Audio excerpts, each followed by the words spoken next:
Sidang Jumaat yang berbahagia, dalam hadis yang diriwayatkan oleh Sayyidina Jabir radhiyallahu anhu pula, Rasulullah sallallahu alaihi wasallam pernah ditanya mengenai maksud haji yang mabrur.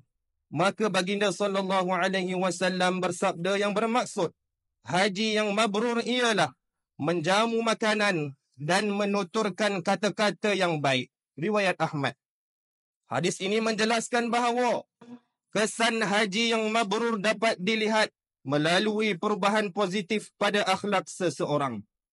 Sifat pemurah terserlah melalui amalan menjamu makanan, manakala keramahan pula dizahirkan melalui kebiasaan mengucapkan salam dan menuturkan kata-kata yang baik.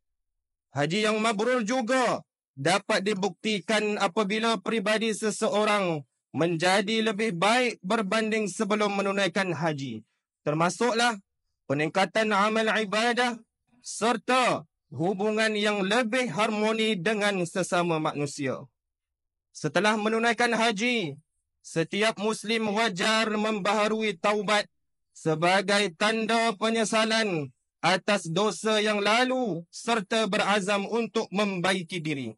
Pada masa yang sama, niat dan amalan perlu diluruskan agar sentiasa dilakukan kerana Allah Subhanahu wa taala, bukan untuk dipuji atau dibanggakan. Sifat seperti riak, ujub dan sum'ah boleh merosakkan pahala ibadah tanpa disedari. Oleh itu, musim ibadah ini seharusnya menjadi lembaran baharu untuk membina kehidupan yang lebih bersih, ikhlas dan dekat dengan redha Ilahi.